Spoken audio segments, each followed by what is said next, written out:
Hello, comrades! Commissar Bro here today with Commissar's Djibouti number 10.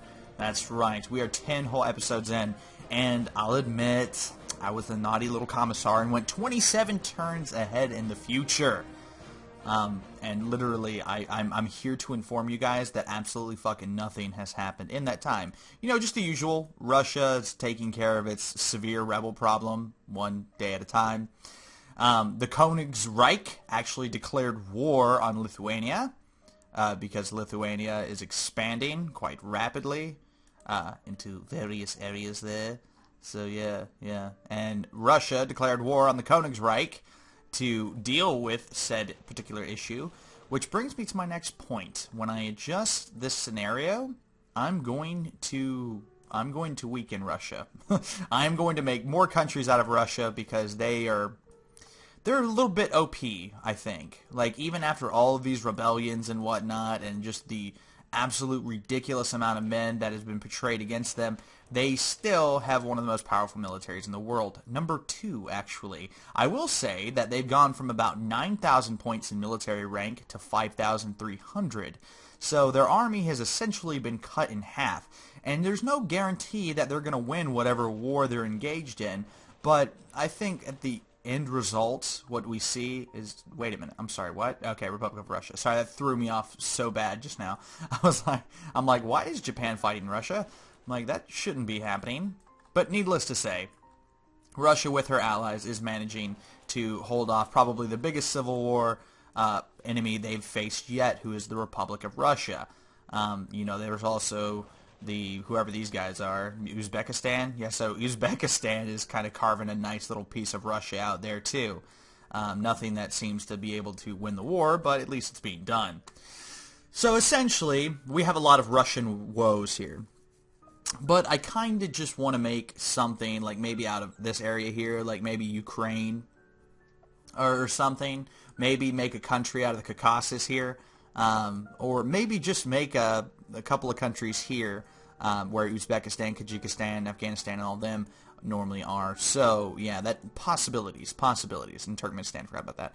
Needless to say, I mean, in the situation where Djibouti is in, I've been managing our resources, as you can see. We're doing a much better job, economically speaking, now that we're not in conflict anymore. I made peace with the Greeks and let them keep Jerusalem, because frankly, I just do not feel like dealing with any more of their invasions and having to sit here and build up an army that's costing me food, money, and resources.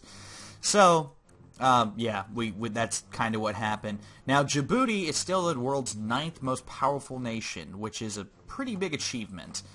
If you look at our military, we have the 8th largest military, half the size of Russia's, essentially. We have 7th in industry, 42nd in technology, 66th in influence. So this goes to show me as well that apparently research, I need to give Djibouti more technologies, like early on. I thought limiting them by not giving them a lot was a good idea. Sure, it makes it a bit harder for the Djiboutian player, but I mean, we're 200 and almost 40 turns into this game, and we just got cavalry, like mobile infantry. So yeah, maybe I'll need to adjust that. Other affairs in the world, Ireland declared war on the Mars Berber Federation, which controlled this whole region here. The combined efforts of the French, the Huesquitaine Republic, the Kingdom of Morocco, and the Irish put down the Mars Berber Federation to now this is the only piece of land they still own, which is Manantali. They don't even have a city anymore, and they have 3 militia divisions. That's literally all they have left, which is kind of depressing because, you know, they were doing some serious work in North Africa. So I feel like there's one big success of this scenario that I was really going for, and it was just a lot of crazy stuff to happen. That was really what I was aiming for. I wanted just a whole bunch of stuff to go on, new countries to rise out of the old countries, which is definitely what has happened here. There's still forces like Germany who are, I guess, impossible to defeat because, I mean, they're still just chugging along against the Allies. Speaking of which, I'm part of the Allies now, so that's a good thing. That means we don't have to worry about going to war with any of the major powers in the world. So I'm happy about that. We still haven't gained our land back, and I really have no idea how we're going to get that back. I just assume we're not, which sucks. We'll just have to wait for like rebels to take over or instability to rise, and hopefully we can step in and take our stuff back. But aside from that, there's not a whole lot we can do. The two main Djiboutian armies, as you can see here, the 36th and the 1st, are gigantic. They're pretty impressive if I do say so myself. We have a couple of other big ones around here. I don't remember where they are specifically. If I can even find it. Nope, not finding it. Okay, I don't remember where it is. But we had a couple of rebellions. Oh, there it is. The 107th is another very large army we have. If we combine some of these units together, then there we go, the 101st. So yeah, we have a pretty powerful military. I mean, as far as conquering Africa goes, we could totally do that. The question is really, do I want to do that? And the answer is not really. There's a lot of really powerful European powers here. That's something else I'm probably going to adjust in the scenario, is I'm going to kick the Europeans out of Africa as much as possible. So I guess I'm just going to start making new countries, especially here in the French colonial areas. Maybe the Belgian Congo, just make that not a puppet government of Belgium and do something with that, I guess. I don't know. I'll figure something out. I'm pretty spiffy about that. I might even set in some events to start kick things along. Maybe. I'm not sure. There's a lot of work I'm going to do, and I'm going to mess around with and see what I come up with. But I think so far I'm very happy with kind of how this turned out. I was always really going for like an alternate scenario or an alternate history scenario, and I feel like that has gone above and beyond in terms of what I initially expected. Like all these additional countries that just kind of pop up out of nowhere. The American countries I made did not perform half as well as I thought they would. I mean, the Union of Socialist California is still hanging on, barely. Like, I mean, they've like over 1 million. Oh my God! Like, well past 1 million men have been lost on both sides fighting over Monterey, which is essentially San Francisco. That's right. So, I mean, they're eventually going to lose. It's just a matter of time. And honestly, if the United States would throw more men into the fight, they would probably have won already. But I will give it to the Californians. They are putting up a hell of a fight. I mean, they've pretty much been under siege for the past year and a half, and they're still like, yep, we got this, we got this. And maybe I'm going to lower diplomatic relations between the Empire of Texas and the United States to maybe kickstart some conflict there, because I'm really disappointed that they haven't done anything. Not even with Mexico. I kind of assumed by now that maybe they would be fighting Mexico, but no, they haven't, and they aren't. I'm considering on adding a Confederate States. It seems like the Mississippi right there is a perfect borderline to do that. So there's a big strong possibility of that. To further carve up the United States, to keep them out of the wars going on in Europe. Because, I mean, that's one thing the U.S. has done, like, in this game. They have not gotten involved in any of the fights, in any of the wars. As you can see here, they have the third most powerful military. They're second in industry, sixth in research, so third overall. But, again, they have not actually gotten involved in any conflicts whatsoever, which is wildly impressive, especially considering in about 2 turns it'll be 1915.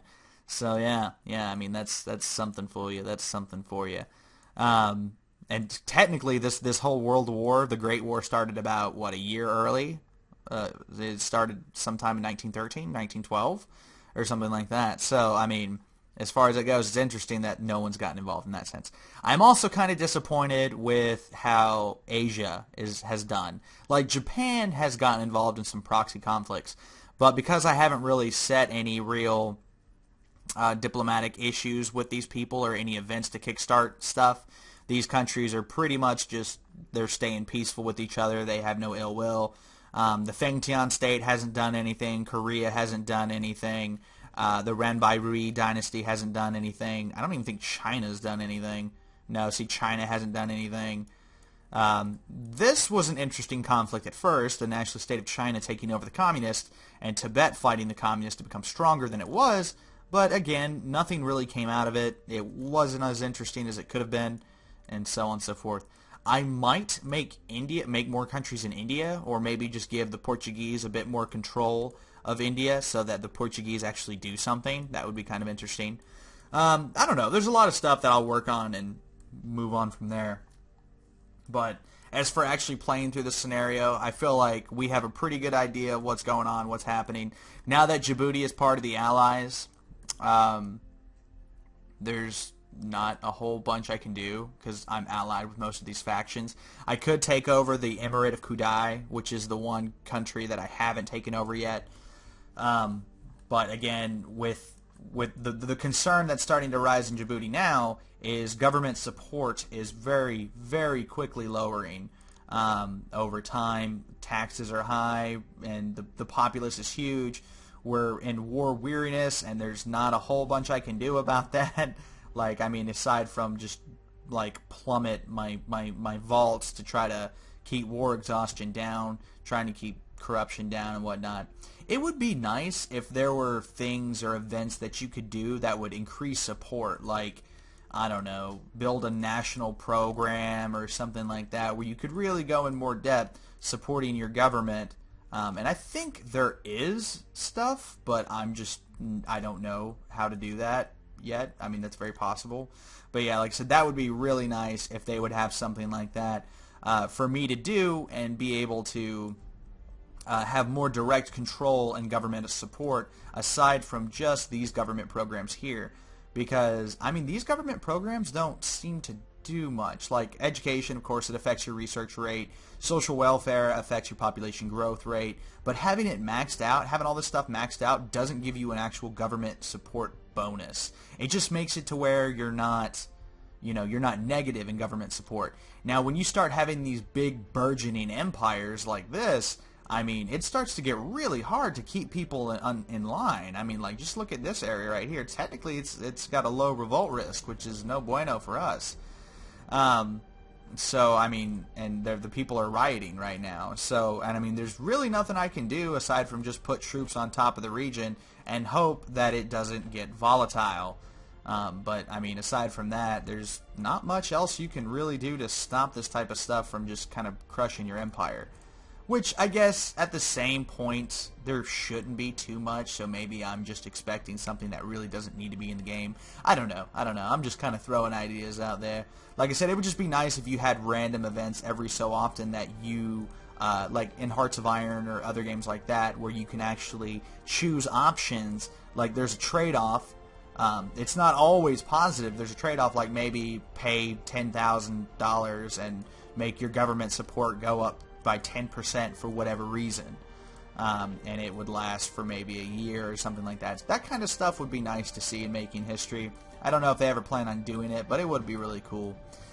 Aside from that, I mean, I feel good about this. I hope you guys want to try out this scenario for yourselves, see if you enjoy it.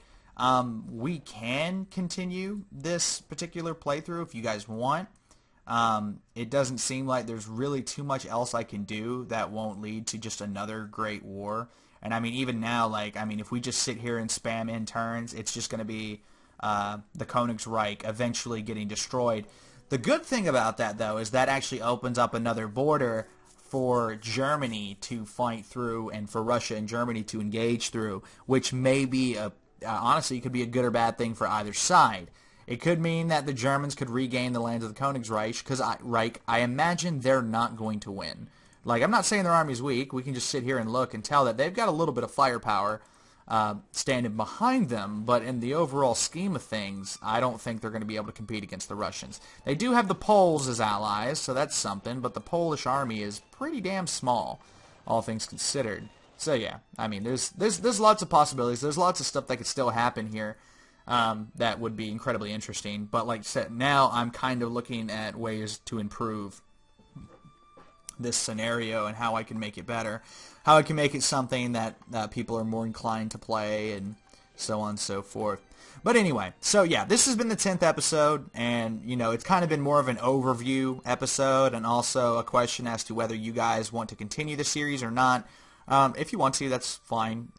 Again, I imagine it's going to be a lot a lot of scenes I won't be showing you guys, like ending turns and stuff like that, because nothing's really going to be going on. I feel like the heightened tension of fighting over the Middle East and getting involved in the Great War was probably some of the most interesting things we'll see. But again, I'm all for continuing it. If you guys want to do that, just let me know.